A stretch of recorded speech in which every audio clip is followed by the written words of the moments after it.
জকরীয় ১। বেরিকিয়ার পুত্র সখরীয় প্রভুর কাছ থেকে এই বার্তা পেয়েছিলেন। এটা ঘটেছিল পার্শ্বের রাজা দারিয়াবশের রাজত্বের দ্বিতীয় বছরের অষ্টম মাসে। সখরীয় ছিলেন বেরিকিয়ার পুত্র, যিনি ছিলেন ভাববাদী ইদ্দোর পুত্র। বার্তাটি ছিল, প্রভু তোমাদের পূর্বপুরুষের উপর খুব রোধনবত হয়েছিলেন। সুতরাং তোমরা অবশ্যই লোকেদের এই কথাগুলি বলবে। প্রভু বলেন, তোমরা আমার কাছে ফিরে এস, তাহলে আমিও তোমাদের কাছে ফিরব। সর্বশক্তিমান প্রভুই এই কথা বলেছেন। প্রভু বলেছেন, তোমরা তোমাদের পূর্বপুরুষদের মতো হজো না। অতীতে ভাববাদীরা তাদের কাছে বলতেন, সর্বশক্তিমান প্রভু চান তোমরা তোমাদের অসৎ জীবনযাপনের ধারা বদলে দাও আর কোনো মন্দ কাজ করো না, কিন্তু তোমাদের পূর্বপুরুষেরা আমার কথা শোনেনি। প্রভু এই কথাগুলি বলেছেন। ঈশ্বর বলেছেন, তোমাদের পূর্বপুরুষেরা আজ আর নেই, সেই ভাববাদীরা চিরকালের জন্য বেঁচে থাকেনি। ওই ভাববাদীরা আমার দাস ছিল। আমার বিধি ও শিক্ষামালা সম্বন্ধে তোমাদের পূর্বপুরুষদের কাছে জানাবার জন্য আমি তাদের ব্যবহার করতাম। অবশেষে তোমাদের পূর্বপুরুষেরা শিক্ষা গ্রহণ করে বলেছিল, প্রভু হলেন সর্বশক্তিমান, তিনি যা বলেছিলেন তাই করেছেন। আমাদের মন্দ কাজের জন্য ও অসৎভাবে জীবনযাপনের জন্য তিনি আমাদের শাস্তি দিয়েছেন। এইভাবে তারা ঈশ্বরের কাছে ফিরে এসেছিল। রাজা দারিয়াবশের রাজত্বের দ্বিতীয় বছরের একাদশতম মাসের ২-৪তম দিনে সখরীয় প্রভুর কাছ থেকে আরেকটি বার্তা পেলেন। বার্তাটি এইরকম ছিল, রাত্রে আমি একটি দর্শন পেলাম। সেই দর্শনে আমি একটি লোককে একটা লাল রঙের ঘোড়ার উপর দেখলাম। সে উপত্যকায় কিছু সুগন্ধপত্রবিশিষ্ট গুল্মের ঝোপের মধ্যে দাঁড়িয়েছিল। তার পেছনে ছিল লাল, খয়েরি এবং সাদা রং এর ঘোড়া। আমি জিজ্ঞেস করলাম, মহাশয়, এই ঘোড়াগুলি কিসের জন্য? তখন যে দেবদূত আমার সঙ্গে কথা বলছিলেন, তিনি বললেন, আমি তোমায় দেখাচ্ছি এই ঘোড়াগুলো কিসের জন্য। তখন লোকটি সুগন্ধি ঝোপগুলোর মধ্যে দাঁড়িয়ে উত্তর দিল, পৃথিবীর চারিদিকে এদিক ওদিক যাবার জন্য প্রভু এই ঘোড়াগুলোকে পাঠিয়েছেন। তখন সুগন্ধি ঝোপঝাড়ের মধ্যে দাঁড়িয়ে থাকা প্রভুর দূতকে তারা বলল, আমরা পৃথিবীর এদিক ওদিক ঘুরে বেরিয়েছি এবং লক্ষ্য করেছি যে সমগ্র পৃথিবী শান্ত ও স্থির। তখন প্রভুর দূত বললেন, প্রভু, জেরুসালেম ও জিহুদার শহরগুলোকে স্বস্তি দিতে আপনি আর কত দেরি করবেন? আপনি ৭০ বছর ধরে এই শহরগুলোর প্রতি আপনার রোদ দেখিয়েছেন। তখন প্রভু আমার সঙ্গে কথোপকথনরত দেবদূতটিকে অনেক সদয় ও স্বস্তিপূর্ণ কথা বললেন। তখন প্রভুর দূত আমাকে লোকেদের এই কথা বলতে বললেন, প্রভু সর্বশক্তিমান বলেন, জেরুসালেম ও সিজনের জন্য আমার একটি গভীর অনুভূতি আছে। এবং যে জাতিরা নিজেদের নিরাপদ বলে মনে করে, তাদের প্রতি আমি অতিশয় রোধান্বত। আমি যখন তেমন রেগেছিলাম না, তখন আমি ওই জাতিদের ব্যবহার করেছিলাম আমার লোকেদের শাস্তি দিতে, কিন্তু ওই জাতিগুলো ক্ষতি সাধন করেছে। তাই প্রভু বলেন, আমি জেরুসালেমে ফিরে আসব এবং তাকে স্বস্তি দেব। প্রভু সর্বশক্তিমান বলেন, জেরুসালেমকে আবার গড়া হবে আর সেখানে আমার গৃহ নির্মাণ করা হবে। দেবদূতেরা বল, লোকেদের বল, প্রভু সর্বশক্তিমান বলেন, আমার শহর আবার ধনী হয়ে উঠবে। আমি সিজনকে স্বস্তি দেব, আমি জেরুসালেমকে আবার আমার বিশেষ শহর হিসাবে মনোনীত করব। তখন আমি উপরের দিকে তাকিয়ে ৪টে শিং দেখতে পেলাম। তারপর আমি আমার সঙ্গে আলাপচারী সেই দূতকে জিজ্ঞেস করলাম, এই শিংগুলির অর্থ কি? তিনি আমাকে বললেন, এই শিংগুলি হল সেই শিং যারা ইসরায়েল ও জিহুদার লোকেদের বিদেশে ছড়িয়ে দিয়েছিল। প্রভু আমায় ৪জন কারিগর দেখালেন। আমি তাকে জিজ্ঞেস করলাম, ওই ৪জন কারিগর কি করতে আসছে? তিনি বললেন, এই শিংগুলি সেই জাতিগুলির প্রতিনিধিত্ব করছে, যারা জিহুদার লোকেদের আক্রমণ করেছিল এবং জোর করে তুলে তাদের নির্বাসনে পাঠিয়েছিল। তারা তাদের বিদেশে ছুড়ে ফেলে দিয়েছিল। কিন্তু এই ৪জন কারিগর ওই ৪টি শিংকে ভয় দেখাতে এবং তাদের ছুড়ে ফেলে দিতে এসেছে। জকরীয় ২। তারপর আমি চোখ তুলে চেয়ে দেখলাম মাপার ফিতে হাতে একজন মানুষ। আমি জিজ্ঞেস করলাম, আপনি কোথায় যাচ্ছেন? তিনি আমায় বললেন, আমি জেরুসালেম মেপে দেখতে চাই তা দৈর্ঘ্যে ও প্রস্থে কতখানি। তখন যে দেবদূতটি আমার সঙ্গে কথা বলেছিলেন তিনি চলে গেলেন এবং আরেকটি দেবদূত তার সঙ্গে কথা বলবার জন্য এগিয়ে এলেন। তিনি তাকে বললেন, দৌড়ে গিয়ে সেই যুবকদের বল যে জেরুসালেম মাপার পক্ষে অতিশয় বড়, তার কাছে গিয়ে এই কথাগুলো বল, জেরুসালেম হবে প্রাচীরবিহীন একটি শহর, কারণ জেরুসালেমে বসবাসকারী মানুষ ও পশুর সংখ্যা হবে অনেক।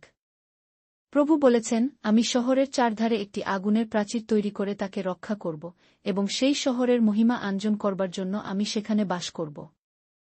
প্রভু বলেছেন, তাড়াতাড়ি কর, উত্তরে অবস্থিত দেশটি ত্যাগ কর। হ্যাঁ, এটা সত্যি যে আমি তোমার লোকেদের চতুর্দিকে ছড়িয়ে দিয়েছিলাম। ওহে সিজনের লোকেরা, যারা বাবিলে বাস করছ, তোমাদের প্রাণ বাঁচাতে এ জায়গা ছেড়ে যাও, ওই শহর ছেড়ে পালাও। সর্বশক্তিমান প্রভুই এই কথা বলেছেন। তিনি আমাকে সেই জাতিগুলির মধ্যে পাঠিয়েছেন যারা তোমাদের লুট করেছিল। তিনি আমাকে পাঠিয়েছেন তোমাদের কাছে সম্মান আনতে। কারণ তোমাদের আঘাত করা ঈশ্বরের চোখের মণিকে আঘাত করবার তুল্য। বাবিলের লোকেরা আমার লোকেদের কারারুদ্ধ করেছিল এবং তাদের এই দাস বানিয়েছিল, কিন্তু আমি তাদের আঘাত করলে তারা আমার লোকেদের দাস হয়ে যাবে, তখন তোমরা জানবে যে সর্বশক্তিমান প্রভুই আমায় পাঠিয়েছেন। প্রভু বলেছেন, সিজন, আনন্দ করো এবং সুখী হও। কারণ আমি আসছি এবং আমি তোমার শহরে বাস করব। সেই সময়ে বহু জাতি আমার কাছে আসবে, তারা আমার লোক হবে এবং আমি তোমার শহরে বাস করব, আর তুমি জানবে যে সর্বশক্তিমান প্রভু আমায় তোমার কাছে পাঠিয়েছেন। প্রভু জেরুসালেমকে তার বিশেষ শহর হিসেবে আবার মনোনীত করবেন, জিহুদা হবে পবিত্র ভূমিতে তার অংশ। প্রত্যেকে নীরব হও। প্রভু তার পবিত্র আবাস হতে আসছেন। জকরীয় ৩। দেবদূতটি আমাকে মহাযাজক যিহোশুয়েকে দেখালেন। যিহোশু প্রভুর দূতের সামনে দাঁড়ালেন আর শয়তান তার ডান দিকে দাঁড়াল। শয়তান যিহোশুয়েকে মন্দ কাজ করবার জন্য দোষারোপ করেছিল। তখন প্রভুর দূত বললেন, প্রভু তোমাকে ভর্ৎসনা করছেন এবং তিনি তোমাকে তিরস্কার করতে থাকবেন। প্রভু জেরুসালেমকে তার বিশেষ শহর হিসেবে মনোনীত করেছেন, আগুন থেকে টেনে বের করা একটি জ্বলন্ত কাঠির মতো তিনি ওই শহর রক্ষা করেছেন। যিহোশু সেই দেবদূতটির সামনে দাঁড়িয়েছিলেন, যিহোশুয়ের পরনে ছিল নোংরা কাপড়চোপট। তখন দেবদূতটি তার কাছে দাঁড়িয়ে থাকা অপর দেবদূতদের বললেন, যিহোশুয়ার ওই মলিন বস্ত্র খুলে নাও। তখন সেই দেবদূত যিহোশুয়েকে বললেন, এখন আমি তোমার পাপ দূর করে দিয়েছি এবং আমি তোমাকে নতুন আধিকারিক বস্ত্রে সাজাব। তখন আমি বললাম, ওর মাথায় একটা পরিষ্কার শিরস্ত্রাণ পরিয়ে দাও। সুতরাং যখন প্রভুর দূত কাছেই দাঁড়িয়েছিলেন, তারা পরিষ্কার জামাকাপড় ও শিরস্ত্রাণ দিয়ে তাকে সজ্জিত করলেন। তখন যিহোশুয়েকে দূত বলল, প্রভু সর্বশক্তিমান বলেন, আমি যা বলি তা শোনো এবং আমার উপদেশ মতো জীবনযাপন কর, তাহলে তুমি আমার মন্দিরের তত্ত্বাবধায়ক হবে এবং মন্দির প্রাঙ্গণের যত্ন নেবে, এবং কাছে দাঁড়িয়ে থাকা ওই দেবদূতদের মতো তুমিও মন্দিরের ভেতর তোমার ইচ্ছানুযায়ী যেতে পারবে। ওহে মহাযাজক যিহোশু এবং তোমার সামনে যে মহাযাজকেরা বসে আছে, সবাই দয়া করে শোনো। অদূর ভবিষ্যতে আমার বিশেষ দাসকে যখন আমি আনব তখন কি ঘটবে তা দেখাবার জন্য এই লোকেরা তার উদাহরণস্বরূপ তাকে শাখা এই নামে ডাকা হয়। দেখ, আমি যিহোশুয়ার সামনে একটা বিশেষ ধরনের পাথর রাখছি। ওই পাথরটার 7টা দিক রয়েছে। আমি একটি বিশেষ বার্তা তাতে খোদাই করব, এটাই দেখাবে যে আমি একদিনে এই দেশের প্রতিটি পাপ দূর করব। সর্বশক্তিমান প্রভু বলেন, সেই সময় লোকেরা তাদের বন্ধুবান্ধব ও প্রতিবেশীদের সঙ্গে একত্রে বসবে, তারা একে অপরকে ডুমুর গাছ ও দ্রাক্ষালতার তলায় বসবার জন্য নিমন্ত্রণ জানাবে। জকরীয় ৪। যে দেবদূতটি আমার সঙ্গে কথা বলছিলেন, তিনি আমাকে জাগাবার জন্য আমার কাছে এলেন। সেই মুহূর্তে আমি ছিলাম ঘুম থেকে সদ্য জেগে ওঠা একজন মানুষের মতো। তখন দেবদূত আমায় জিজ্ঞেস করলেন, তুমি কি দেখতে পাচ্ছ? আমি বললাম, আমি একটি নিরেট সোনার বাতিদান দেখতে পাচ্ছি। সেই বাতিদানে 7টি বাতি রয়েছে এবং বাতিদানের উপরে রয়েছে একটি পাত্র। সেই পাত্র থেকে 7টা ফাঁপা নল বেরিয়ে এসেছে এবং প্রত্যেকটি বাতিতে গিয়েছে। নলগুলি পাত্র থেকে বাতিতে তেল বহন করে। পাত্রটির পাশে 2টি অলিভ গাছ, একটি ডান দিকে, অপরটি বাম দিকে। এই গাছেরা বাতির জন্য তেল উৎপন্ন করে।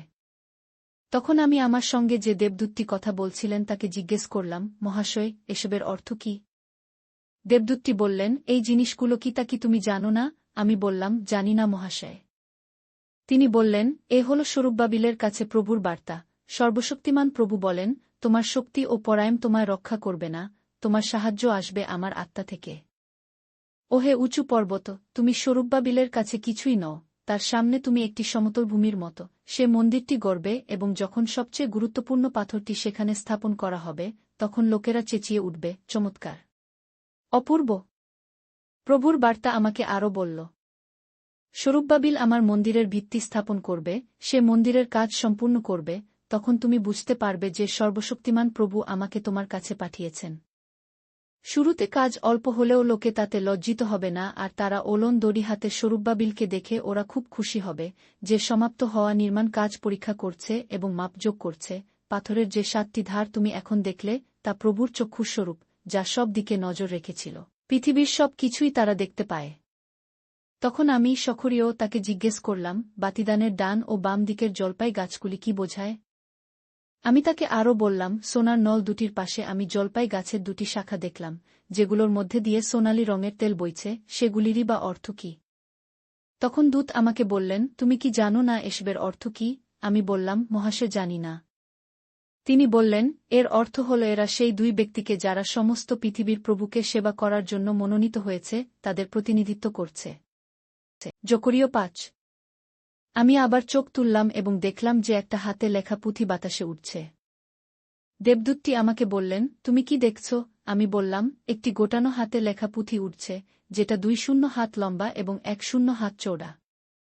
তিনি আমায় বললেন, এই গোটানো হাতে লেখা পুঁথিতে অভিশাপ লেখা রয়েছে। হাতে লেখা পুঁথির একপাশে চোরদের জন্য অভিশাপ লেখা এবং অন্য পাশে সেইসব লোকদের জন্য অভিশাপ লেখা যারা মিথ্যা প্রতিশ্রুতি করে। প্রভু সর্বশক্তিমান বলেছেন, আমি চোরদের বাড়ি এবং যারা আমার নাম ব্যবহার করে মিথ্যা শপথ করে তাদের বাড়ি এই পুঁথি পাঠাব। এই পুঁথি সেই বাড়িগুলিতে থাকবে এবং তাদের ধ্বংস করবে, এমনকি পাথর ও কাঠের পাত্রগুলিও এটি ধ্বংস করবে। যে দেবদূতটি আমার সঙ্গে কথা বলছিলেন তিনি বাইরে গেলেন এবং বললেন, দেখ, কি আসছে। আমি বললাম, আমি জানি না, এটা কি? তিনি বললেন, ওটা মাপার ঝুড়ি। তিনি আরও বললেন, এই দেশের লোকের পাপ মাপার জন্যই এই ঝুড়ি। ঝুড়ির সিসার তৈরি ঢাকনাটা খোলা হলে দেখা গেল তার মধ্যে এক স্ত্রীলোক। দেবদূতটি আমায় বললেন, ওই স্ত্রীলোকটি অধর্মকে প্রতিনিধিত্ব করে। তখন দেবদূতটি স্ত্রীলোকটিকে ঠেলে ঝুড়ির মধ্যে ঢুকিয়ে তার ঢাকনাটি বন্ধ করে দিলেন। তখন আমি ওপরের দিকে তাকিয়ে সার্স পাখির মতো ডানা সমেত ২ জন স্ত্রীলোককে দেখতে পেলাম। তারা নিচে উড়ে এল এবং তাদের পাখার বাতাসের সাহায্যে সেই ঝুড়িটাকে তুলে নিল। তারপর তারা ঝুড়িটাকে বহন করে বাতাসের মধ্যে দিয়ে উড়ে গেল। তখন আমার সাথে আলাপচারী দেবদূতটিকে আমি জিজ্ঞাসা করলাম, ঝুড়িটিকে তারা কোথায় বয়ে নিয়ে যাচ্ছে? দেবদূতটি উত্তর দিলেন, তারা সিনিয়র দেশে একটা বাড়ি তৈরি করবে এবং ঝুড়িটাকে তারা সেই বাড়ির ভেতরে রাখবে। জকরীয় ৬। তারপর আমি আবার উপরে তাকিয়ে দেখলাম ৪টে রথ, তারা ২টি পিতলের পর্বতের মধ্য থেকে বের হয়ে আসছে। প্রথম রথটি টানছিল লাল রঙের ঘোড়া, দ্বিতীয় রথটিকে টানছিল কালো রঙের ঘোড়া, তৃতীয় রথটিকে টানছিল সাদা রঙের ঘোড়া আর লাল বিন্দু বিন্দু দাগওয়ালা ঘোড়াগুলি টানছিল চতুর্থ রথটিকে। যে দেবদূতটি আমার সঙ্গে কথা বলছিলেন তাকে আমি জিজ্ঞেস করলাম, মহাশয়, এর অর্থ কি? দেবদূতটি বললেন, এরা ৪টি বাতাস, তারা পৃথিবীর প্রভুর কাছ থেকে সদ্য এসেছে। কালো ঘোড়াগুলি যাবে উত্তর দিকে, লাল ঘোড়াগুলি যাবে পূর্বে, সাদা ঘোড়াগুলি যাবে পশ্চিমে এবং লাল বিন্দু বিন্দু দাগ দেওয়া ঘোড়াগুলি যাবে দক্ষিণে। লাল বিন্দু খচিত ঘোড়ারা তাদের অংশে পৃথিবীতে যাবার জন্য ব্যগ্র হয়ে উঠল। তাই দেবদূত তাদের বললেন, যাও, তোমরা সারা পৃথিবী ঘুরে এসো। তাই তারা পৃথিবীর চারদিক ঘুরতে গেল। তখন প্রভু আমাকে চিৎকার করে বললেন, দেখ, যে ঘোড়াগুলি উত্তরে গিয়েছিল তারা তাদের কাজ শেষ করে ফিরে এসেছে। তারা আমার আত্মাকে শান্ত করেছে, তাই আমি আর রুদ্ধ নই। তখন আমি প্রভুর কাছ থেকে আরেকটি বার্তা পেলাম। তিনি বললেন, হিলদয়, টোবিয় ও জিদায় বাবিলের বন্দী দশা থেকে ফিরে এসেছে। সেই লোকেদের কাছ থেকে তুমি রূপো ও সোনা সংগ্রহ কর এবং সফনিয়ের পুত্র যোশিয়ের বাড়ি যাও। সেই রূপো ও সোনা ব্যবহার করে একটি মুকুট তৈরি কর এবং জিহোশাদকের পুত্র মহাযাজক জিহোশুয়েকে মুকুট মণ্ডিত কর। তারপর জিহোশুয়েকে এই বিষয়গুলি বল। প্রভু সর্বশক্তিমান এই কথাগুলি বলেন, শাখা নামে এক মানুষ আছেন, তিনি শক্তিমান হয়ে উঠবেন, তিনি প্রভুর মন্দির গাঁথবেন। তিনি প্রভুর মন্দির গাঁথবেন ও সম্মান গ্রহণ করবেন, তিনি সিংহাসনে বসে শাসন করবেন, আর একজন যাজক তার সিংহাসনের পাশে দাঁড়াবে। এই ২ জন একসাথে শান্তিতে কাজ করবে। হিলদয়, টোবিয়, জিদায় এবং সফনিয়ের পুত্র যোশিয়ের জন্য একটি স্মারক হিসেবে ওই মুকুটটি তারা মন্দিরেই রাখবে। দূরদেশে বসবাসকারী লোকেরাও এসে মন্দিরে নির্মাণ করবে। তখন তোমরা নিশ্চিতভাবে জানবে যে প্রভুই আমাকে তোমাদের কাছে পাঠিয়েছিলেন। প্রভুর কথা অনুসারে কাজ করলে এই বিষয়গুলি ঘটবে। জকরীয় ৭। পার্শ্বের রাজা দারিয়াবশের রাজত্বের ৪র্থ বছরের ৯ম মাসের ৪র্থ দিনে সখরীয় প্রভুর কাছ থেকে এই বার্তা পেলেন। বৈথেলের লোকেরা শোরেৎসর, রেগমেল্ক ও তার লোকেদের প্রভুর কাছে একটা প্রশ্ন জিজ্ঞেস করতে পাঠিয়েছিলেন। তারা সর্বশক্তিমান প্রভুর মন্দিরের যাজকগণের কাছে এবং ভাববাদীদের কাছে এলেন। ওই লোকেরা তাদের প্রশ্ন জিজ্ঞেস করল, অনেক বছর ধরে আমরা মন্দির ধ্বংস হয়ে যাবার দরুন শোক করেছি। প্রত্যেক বছরের ৫ম মাসে আমরা উপবাসের জন্য বিশেষ সময় দিয়েছি। আমরা কি এই অনুশীলন চালিয়ে যাব? আমি সর্বশক্তিমান প্রভুর কাছ থেকে এই বার্তা পেলাম। এই দেশের যাজককে এবং অন্য লোকেদের বল, ৭০ বছর ধরে তোমরা ৫ম ও ৭ম মাসে উপবাস করেছ। সেই উপবাস কি সত্যিই আমার জন্যে? না, তা নয়। আর তোমরা যখন ভোজন পান করলে সেটাও কি আমার উদ্দেশ্যে করলে? তা নয়, বরং তোমাদেরই ভালোর জন্যে। এই একই জিনিস প্রদান করতে প্রভু তার ভাববাদীদের ব্যবহার করেছিলেন। জেরুসালেম যখন উন্নত ও জনমানবেপূর্ণ ছিল তখনও তিনি এই কথাগুলি বলেছিলেন। যখন ঈশ্বর এই কথাগুলি বলেছিলেন তখন জেরুসালেমের আশেপাশের শহর নেগেভ এবং পশ্চিমের পাহাড়ের পাদদেশে লোকজন ছিল। সখরিয়ার কাছে প্রভুর বার্তা এই। প্রভু সর্বশক্তিমান বলেছেন, যা কিছু ঠিক এবং ন্যায়সঙ্গত তোমরা অবশ্যই তা করবে, তোমরা একে অপরের প্রতি অবশ্যই দয়ালু ও কৃপাপূর্ণ হবে। বিধা, দরিদ্র, বিদেশী ও অনাথদের উপর উৎপীড়ন করো না, অপরের অমঙ্গল করবার চিন্তা করো না। কিন্তু সেই সব লোকেরা শুনতে অস্বীকার করত, তিনি যা চাইতেন তা করতে তারা অস্বীকার করত, তারা কান বন্ধ করত বলে ঈশ্বরের কথা শুনতে পেত না। তারা ছিল একগুঁয়ে। প্রভু সর্বশক্তিমান তার আত্মা দ্বারা ভাববাদীদের মাধ্যমে লোকেদের কাছে বার্তা পাঠাতেন, কিন্তু তারা শুনত না, তাই সর্বশক্তিমান প্রভু রুদ্ধ হয়েছিলেন। সর্বশক্তিমান প্রভু বললেন, আমি তাদের ডাকলে তারা উত্তর দিল না, তাই এখন যদি তারা আমায় ডাকে, আমি তাদের উত্তর দেব না। আমি তাদের বিরুদ্ধে জাতিগুলোকে ঝড়ের মতো নিয়ে আসব, ওইসব জাতিদের তারা জানত না, তারা দেশটি অতিক্রম করে গেলে সেটি ধ্বংসস্তূপে পরিণত হবে। জকরিয় ৮। সর্বশক্তিমান প্রভুর কাছ থেকে এই বার্তা এল। প্রভু সর্বশক্তিমান বলেছেন, আমি সিজন পর্বতকে ভালোবাসি, আমি তাকে এতই ভালোবাসি যে সে আমার প্রতি বিশ্বস্ত না হলে আমি তার উপর খুব রেগে উঠলাম। প্রভু বলেছেন, আমি সিজনে ফিরে এসেছি, আমি জেরুসালেমে বাস করছি। জেরুসালেমকে বলা হবে বিশ্বস্ত শহর, প্রভুর পর্বতকে বলা হবে পবিত্র পর্বত। প্রভু সর্বশক্তিমান বলেছেন, প্রবীণ ব্যক্তিদের আবার জেরুসালেমের রাস্তায় ঘাটে দেখা যাবে, দীর্ঘ জীবন লাভ করবে বলে লোকেদের হাঁটার জন্য লাঠির প্রয়োজন হবে। ছোট ছোট ছেলেমেয়েদের খেলাধুলার কোলাহলে রাস্তাগুলো ভরে থাকবে। অবশিষ্ট যারা থাকবে তারা এটাকে বিস্ময়কর বলে গণ্য করবে। প্রভু সর্বশক্তিমান কথা বলেছেন। প্রভু সর্বশক্তিমান বলেন, দেখ, পূর্ব ও পশ্চিমের দেশগুলি হতে আমি আমার লোকেদের উদ্ধার করব। আমি তাদের এখানে ফিরিয়ে আনব, তারা জেরুসালেমে বাস করবে, তারা আমার লোক হবে এবং আমি তাদের বিশ্বস্ত ঈশ্বর হব। সর্বশক্তিমান প্রভু বলেছেন, শক্তিমান হও। সর্বশক্তিমান প্রভুর মন্দিরের প্রস্তর স্থাপন করবার সময় ভাববাদীরা এই বার্তা প্রচার করেছিলেন, আজও তোমরা সেই একই বার্তা শুনছ। সেই সময়ের পূর্বে লোকেদের মজুর বা গবাদি পশু ভাড়া করবার টাকা ছিল না, লোকেদের পক্ষে ভ্রমণ বা যাতায়াত করাও নিরাপদ ছিল না, সংকট থেকে লোকে কোনো সময়ই নিস্তার পেত না, আমি প্রতিটি লোককে অন্য লোকেদের বিরোধী করে তুলেছিলাম। কিন্তু এখন সেই রকম নয়, অবশিষ্ট যারা রয়েছে তাদের জন্য সেরকম হবে না, প্রভু সর্বশক্তিমান এইসব কথা বলেন। এই লোকেরা শান্তিতে রোপণ করবে, দ্রাক্ষাও ফলানো হবে, দেশে ভাল ফসল হবে এবং জমি পর্যাপ্ত পরিমাণ বৃষ্টি পাবে, আমি এই সব কিছুই আমার লোকেদের দেব। অন্য জাতিগণ অভিশাপ দেবার জন্য ইসরায়েল ও জিহুদার নাম উদাহরণস্বরূপ ব্যবহার করত, কিন্তু আমি ইসরায়েল ও জিহুদাকে রক্ষা করব এবং তাদের নাম আশীর্বাদজনক হয়ে উঠবে, সুতরাং ভয় পেও না, শক্তিমান হও। সর্বশক্তিমান প্রভু বলেছেন, তোমার পূর্বপুরুষেরা আমার রুদ্ধ করেছিল, তাই আমি তাদের ধ্বংস করব স্থির করেছিলাম, আমি আমার সিদ্ধান্ত পরিবর্তন করিনি। সর্বশক্তিমান প্রভু এই কথাগুলি বলেছেন। এখন আমি আমার মন পরিবর্তন করেছি আর জেরুসালেম ও জিহুদার লোকেদের মঙ্গল করবার বিষয় স্থির করেছি, সুতরাং ভয় পেও না। কিন্তু তোমাদের অবশ্যই এগুলো করতে হবে, তোমার প্রতিবেশীকে সত্য কথা বলো, আদালতে লোকের বিচার করবার সময় এমন সিদ্ধান্ত নেবে যা সত্য, ঠিক এবং যা লোকেদের মধ্যে শান্তি আনে। তোমার প্রতিবেশীকে আঘাত করার জন্য কোনো পরিকল্পনা করো না, মিথ্যা প্রতিশ্রুতি কর না। এইসব কাজ করে আনন্দ পেও না, কারণ আমি এইসব জিনিস ঘৃণা করি, প্রভু এইসব কথা বলেছেন। আমি সর্বশক্তিমান প্রভুর কাছ থেকে এই বার্তা পেলাম। সর্বশক্তিমান প্রভু বলেন, চতুর্থ, পঞ্চম ও দশম মাসের বিশেষ দিনে তোমরা উপবাস করতে থাকো, সেই সব শোকের দিন আনন্দের দিনে পরিণত হবে, সেই সব দিন আনন্দের হবে ও আশীর্বাদ ধন্য হয়ে উঠবে, সত্য ও শান্তিকে তোমাদের ভালোবাসা উচিত। সর্বশক্তিমান প্রভু বলেন, ভবিষ্যতে বহু শহর থেকে লোকেরা জেরুসালেমে আসবে। বিভিন্ন শহরের লোকেরা একে অপরকে অভ্যর্থনা জানাবে, তাদের মধ্যে কেউ কেউ বলবে, আমরা সর্বশক্তিমান প্রভুর কাছে প্রার্থনা করতে ও তার উপাসনা করতে যাচ্ছি, অন্যরা বলবে, তোমাদের সঙ্গে আমরাও কি যোগদান করতে পারি। অনেক লোক এবং অনেক বলবান জাতি জেরুসালেমে সর্বশক্তিমান প্রভুর উপাসনা করতে ও তার অনুগ্রহের অন্বেষণ করতে আসবে। প্রভু সর্বশক্তিমান বলেছেন, সেই সময় বিদেশ থেকে বিভিন্ন ভাষাভাষী 10 জন বিদেশী একজন ইহুদির কাছে এসে তার কাপড় টেনে ধরে বলবে, আমরা শুনেছি যে ঈশ্বর আপনার সঙ্গে রয়েছেন, আমরা কি এসে আপনার সঙ্গে উপাসনা করতে পারি। জকরিয় 9।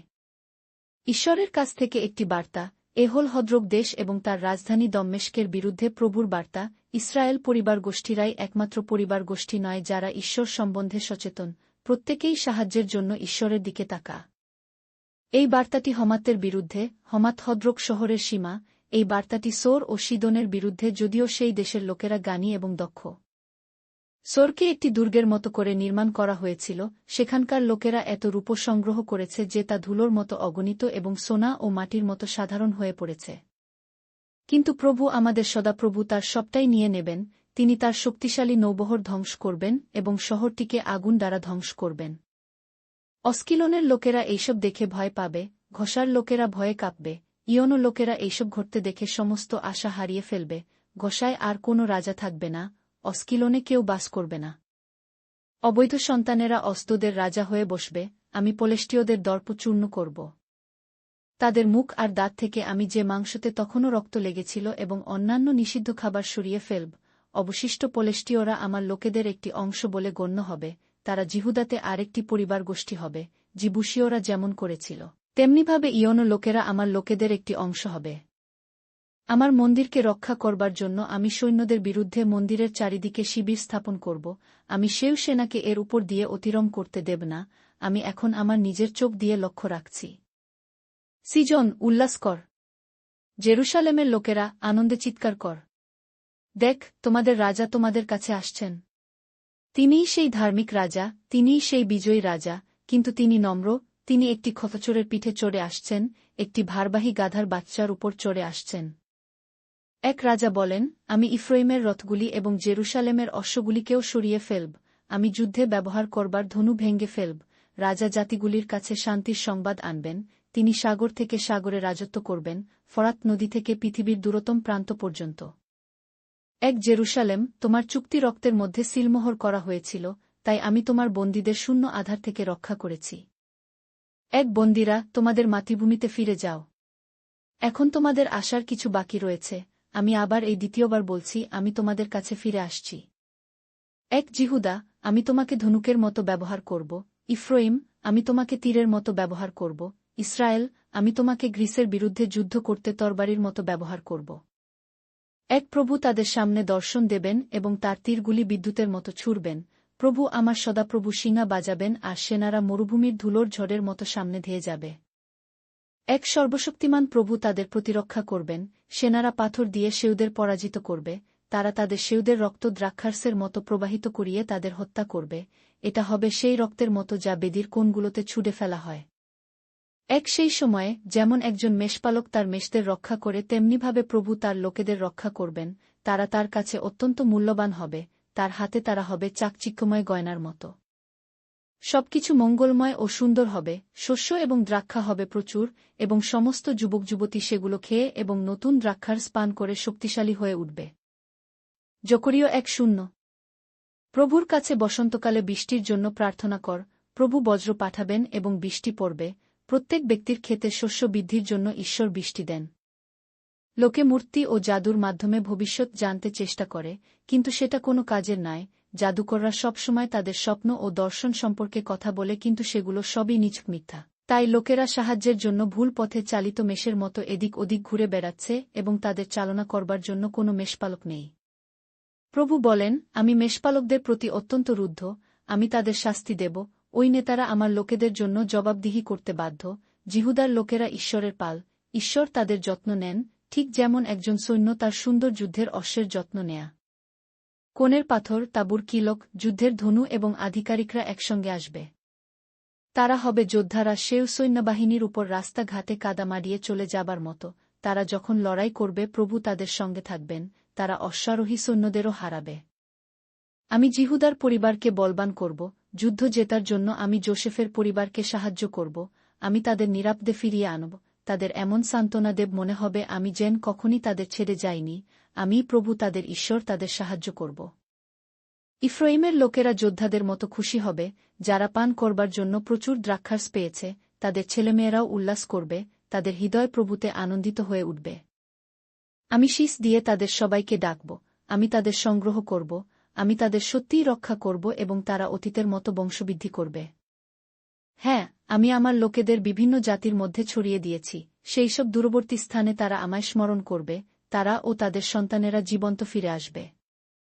আমি তাদের মিশর ও অসুর থেকে ফিরিয়ে আনব, তাদের গিলিয়দ ও লিবানন অঞ্চলে নিয়ে আসব, এবং তাদের জন্য যথেষ্ট জায়গা থাকবে না। তিনি দুর্যোগপূর্ণ সমুদ্র পার হবেন এবং দুরন্ত জলরাশিতে আঘাত হানবেন, নীল নদীর গভীরতম জল তিনি শুকিয়ে ফেলবেন, অসুরের গর্বের পতন হবে এবং মিশরের ক্ষমতা নিয়ে নেওয়া হবে। প্রভু তার লোকেদের শক্তিশালী করবেন এবং তারা তার কর্তৃত্বে এবং নামে বাঁচবে। প্রভু এইসব কথা বলেছেন। জকরীয় ১:১। বৃহৎ এর্স বৃক্ষগুলিকে পুড়িয়ে দেওয়া হয়েছে বলে দেবদারু বৃক্ষরা কাঁদবে, ওইসব দৃঢ় বৃক্ষগুলিকে নিয়ে যাওয়া হবে, বাসনের ওক গাছগুলি দুষ্প্রবেশ্য বন কেটে ফেলা হয়েছে বলে কাঁদবে। শোনো, মেষপালকরা কাঁদছে কারণ তারা তাদের পশুচারণভূমি হারিয়েছে। যুগ সিংহশাবকগুলির গর্জন শোন, জর্দন নদীর ধারের ঘন বনটি ধ্বংসপ্রাপ্ত হয়েছে। প্রভু আমার ঈশ্বর এই কথাগুলি বলেন, যে মেষগুলিকে হত্যা করবার জন্য পালন করা হচ্ছে তাদের যত্ন নাও। যারা সেগুলো কেনে ও হত্যা করে তাদের শাস্তি দেওয়া হবে না। যেসব ব্যবসায়ী মেষগুলো বিক্রি করেছে তারা বলে, প্রভুর প্রশংসা কর, আমি ধনী হয়ে উঠেছি। মেষপালকরা তাদের মেষদের জন্য দুঃখিত হয়নি। আমি এই দেশে যে লোকেরা থাকে তাদের প্রতি সহানুভূতিপূর্ণ হব না। প্রভু এইসব কথা বলেছেন, আমি প্রত্যেককে তার প্রতিবেশী ও রাজার দ্বারা অপব্যবহৃত হতে দেব, আমি তাদের দেশ ধ্বংস করতে দেব, আমি তা বন্ধ করব না। তাই আমি সেই সব হতভাগ্য মেষের যত্ন নিলাম, যাদের হত্যা করার জন্য পালন করা হয়েছিল। আমি এই কাজের জন্য 2টি লাঠি নিলাম, একটি লাঠির নাম দিলাম মনোরম, আর অন্যটির নাম দিলাম ঐক্য। তারপর আমি মেষদের যত্ন নিতে শুরু করলাম। 1 মাসের মধ্যে আমি 3 জন মেষপালককে বরখাস্ত করলাম। আমি মেষদের প্রতি অধৈর্য হলাম এবং তারাও আমাকে ঘৃণা করতে শুরু করল। এবং যারা বাকি থাকবে তারা একে অপরকে ধ্বংস করুক। এরপর আমি মনোরম নামক লাঠিটা নিলাম এবং তা ভেঙে ফেললাম। সমস্ত লোকেদের সঙ্গে ঈশ্বরের চুক্তি যে ভেঙে চুরমার হয়ে গিয়েছিল তা দেখাবার জন্য আমি এটা করলাম। তাই সেই দিনে চুক্তিটি এবং সেই হতভাগ্য মেষেরা যারা আমাকে লক্ষ্য করছিল, তারা জানো যে এই বার্তা ঈশ্বরের কাছ থেকে এসেছিল। তখন আমি বললাম, তুমি যদি আমায় বেতন দিতে চাও তো দাও, নতুবা দিও না। তাই তারা আমায় 300টি রূপোর মুদ্রা দিল। তখন প্রভু আমায় বললেন, তাদের চোখে আমি ওইরকম মূল্যবান, ওই টাকা মন্দিরের অর্থভাণ্ডারে ছুড়ে ফেল। তাই আমি সেই 300টি রূপোর মুদ্রা নিয়ে প্রভুর মন্দিরের অর্থভাণ্ডারে ছুড়ে দিলাম। এরপর আমি ঐক্য নামক লাঠিটা নিয়ে 2 টুকরো করে ভাঙলাম। জিহুদা ও ইসরায়েলের মধ্যে যে আর ঐক্য নেই সেটা তাদের বোঝাবার জন্য আমি এটা করলাম। তখন প্রভু আমায় বললেন, এখন সেই সব জিনিস নাও যা কেবলমাত্র একজন মূর্খ মেষপালক ব্যবহার করে। এটা থেকেই তারা বুঝবে যে আমি আমার দেশে একজন নতুন মেষপালক আনব। যে মেষেরা মারা যাচ্ছে তাদের যত্ন এই যুবক নিতে পারবে না, সে আহত মেষদের সুস্থ করতে পারবে না, যারা বেঁচে রয়েছে তাদের সে খাওয়াতে পারবে না। সুস্থ সবল মেষদের মেরে ফেলা হবে এবং তাদের মাংস সম্পূর্ণরূপে খেয়ে ফেলা হবে, কেবল তাদের খুরগুলো পড়ে থাকবে। ওহে আমার অকর্মণ্য মেষপালক, তোমরা আমার মেষদের ত্যাগ করেছ, ওকে শাস্তি দাও। ওর ডান চোখে ও হাতে তরবারি দিয়ে আঘাত কর, তার ডান হাত নিষ্কর্মা হয়ে যাবে, তার ডান চোখ অন্ধ হবে। জকরীয় 1:2। ইসরায়েল সম্বন্ধে প্রভুর করুণ বার্তা। প্রভু আকাশকে বিস্তৃত করেছেন এবং পৃথিবীকে তার ভিত্তির উপর বসিয়েছেন। তিনিই সেই জন যিনি লোকেদের মধ্যে আত্মা রেখেছেন, আর প্রভুই এইসব কথা বলেছেন। দেখ, জেরুসালেমকে আমি তার প্রতিবেশী দেশগুলোর কাছে একটি বিষের পাত্রে পরিণত করব। ওই দেশগুলো জেরুসালেম শহরকে আক্রমণ করবে, সমগ্র জিহুদা অবরুদ্ধ হবে। আমি জেরুসালেমকে একটা ভারী পাথরের মতো করে দেব, যে কেউ তাকে নিতে চেষ্টা করবে সেই ভেঙে টুকরো টুকরো হয়ে যাবে, তারা কাটা পড়বে এবং তার দ্বারা তাদের আঁচড় লাগবে। তবু পৃথিবীর সমস্ত জাতি জেরুসালেমের বিরুদ্ধে যুদ্ধ করতে একত্রে আসবে। সেই সময় আমি ঘোড়াদের ভীত করব এবং ঘোড়সওয়াররা আতঙ্কগ্রস্ত হবে। আমি সেপক্ষের সমস্ত ঘোড়াকে অন্ধ করে দেব, কিন্তু আমার চোখ খোলা থাকবে, আর আমি জিহুদা পরিবারের উপর নজর রাখব। জিহুদা পরিবারের নেতারা লোকেদের উৎসাহিত করবে, তারা বলবে, প্রভু সর্বশক্তিমানই আমাদের ঈশ্বর, তিনি আমাদের বলবান করেন। সেই সময় আমি ওই নেতাদের বনভূমির একটি আগুনের মতো করে দেব। আগুন যেমন খড়কে পুড়িয়ে ধ্বংস করে, ঠিক তেমনিভাবে তারা তাদের সেউদের সম্পূর্ণরূপে পুড়িয়ে দেবে, তাদের চারিদিকের সেউদেরও তারা ধ্বংস করবে, যাতে জেরুসালেমের লোকেরা আরাম করতে পারে। প্রভু প্রথমে জিহুদার লোকেদের রক্ষা করবেন, আর তাই জেরুসালেমের লোকেরা আর বেশি বড়াই করতে পারবে না। দাউদের পরিবার ও জেরুসালেমে বসবাসকারী অন্য লোকেরাও বড়াই করে বলতে পারবে না যে তারা জিহুদার অন্য লোকেদের চাইতে ভালো। কিন্তু প্রভু জেরুসালেমের লোকদের প্রতিরক্ষা করবেন, এমনকি সবচেয়ে জবরজং লোকও দায়ুদের মতো মহাবীর সৈন্য হয়ে উঠবে। দায়ুদ পরিবারের লোকেরা দেবতাদের তুল্য হবে, প্রভুর দূতদের মতো তাদের যুদ্ধক্ষেত্রে এগিয়ে দেবে। প্রভু বলেন, সেই সময়ে জেরুসালেমের বিরুদ্ধে যুদ্ধ করতে যেসব জাতি আসবে তাদের আমি ধ্বংস করব। আমি দায়ুদের ও পরিবারের সদস্যদের এবং জেরুসালেমে বাসকারী লোকেদের আমি ক্ষমাশীল ও দয়ায় ভরা আত্মা দেব। তারা আমার দিকে তাকাবে, সেই একজন যাকে তারা বিদ্ধ করেছিল, এবং তারা বিলাপ করবে। একমাত্র পুত্রের বিযোগে লোকে যেমন শোক করে তারা সেরকম তীব্রভাবে কাঁদবে। একজনের প্রথমজাত পুত্রের মৃত্যুতে লোকে যেমন শোক করে তারা তেমনি শোক করবে। সে সময় জেরুসালেমে রোদন ও মহাশোকের দিন উপস্থিত হবে। মগিদ্দোন উপত্যকায় হদ্রিম্মনের মৃত্যুতে লোকে যেমন রোদন করেছিল এসময় সেরকমই হবে। প্রতিটি পরিবার নিজে থেকেই দুঃখে শোক করবে। দায়ুদ পরিবারের পুরুষ সদস্যরা নিজে থেকেই শোক করবে এবং তাদের স্ত্রীরা নিজে থেকেই রোদন করবে। নাথন পরিবারের পুরুষ সদস্যরা নিজের থেকেই শোক করবে এবং তাদের স্ত্রীরা পৃথক পৃথকভাবে কাঁদবে। লেবীর পরিবারের পুরুষ সদস্যরা নিজের থেকেই শোক করবে ও তাদের স্ত্রীরাও নিজে থেকেই কাঁদবে। শিমিয়ন পরিবারের পুরুষ সদস্যরা নিজে থেকেই শোক করবে এবং তাদের স্ত্রীরাও নিজে থেকেই কাঁদবে। অন্যান্য পরিবার গোষ্ঠীর ক্ষেত্রেও সেই একই ব্যাপার হবে, পুরুষেরা ও স্ত্রীলোকেরা নিজে থেকেই কাঁদবে। জকরিয় 1:3। সেই দিন দায়ুদ পরিবারের সদস্যদের জন্য ও জেরুসালেমে বসবাসকারী অন্যান্য লোকেদের জন্য এক নতুন ঝর্ণা খোলা হবে। এই ঝর্ণাটি হবে পাপ ও অশুদ্ধি থেকে শুদ্ধিকরণের নিমিত্ত। সর্বশক্তিমান প্রভু বলেছেন, সেই সময় আমি পৃথিবী থেকে মূর্তিসমূহের নাম কেটে দেব, ভ্রান্ত ভাববাদীদের আর অশুদ্ধ আত্মাদের সরিয়ে দেব। লোকেরা এমনকি তাদের নামও মনে করবে না, এবং আমি ভ্রান্ত ভাববাদী ও অসুচি আত্মাদের পৃথিবী থেকে দূর করব। সেই সময় ভাববাদীরা তাদের দর্শন ও ভাববাণী সম্বন্ধে লজ্জিত হবে। তারা নিজেদের ভাববাদী বলে শনাক্ত করবার জন্য ভাববাদীদের নিমিত্ত মোটা পোশাক পরবে না, তারা লোককে ঠকাবার জন্য ওই পোশাকগুলো পরবে না। তারা বলবে, আমি একজন ভাববাদী নই, আমি একজন কৃষক, এবং ছোটবেলা থেকেই আমি মাঠে কৃষি কাজ করেছি। কিন্তু অন্য লোকেরা বলবে, কিন্তু তোমার হাতের ওই আঘাতগুলি কিসের? সে তখন বলবে, আমি আমার বন্ধুর বাড়ি মার খেয়েছিলাম। সর্বশক্তিমান প্রভু বলেছেন, আমার তরবারি মেষপালকদের আঘাত করুক। সেটা আমার বন্ধুকে আঘাত করুক। মেষপালকদের আঘাত কর এবং মেষেরা পলায়ন করবে, এবং আমি সেই ক্ষুদ্রগণকে শাস্তি দেব। দেশের 2/3 লোক আঘাতে মারা যাবে, কিন্তু 1/3 অবশিষ্ট থাকবে। তখন আমি ওই অবশিষ্ট 1/3 লোকেদের পরীক্ষা করব, আমি তাদের বিভিন্ন সংকটে ফেলব। সেগুলো হবে তাদের অগ্নিপরীক্ষার মতো, ঠিক যেমন লোকেরা আগুন ব্যবহার করে রূপকে খাঁটি করতে অথবা সোনা খাঁটি কিনা তা পরীক্ষা করতে। তখন তারা আমার নামে ডাকবে আর আমি তাদের ডাকে সাড়া দেব। আমি বলবো, তোমরা আমার লোক, আর তারা বলবে, প্রভু আমাদের ঈশ্বর। জকরিয় 1:4। দেখ, বিচারের জন্য প্রভুর বিশেষ দিন আসছে, আর যে সম্পদ তুমি লুট করছ তা তোমার শহরে ভাগ করা হবে।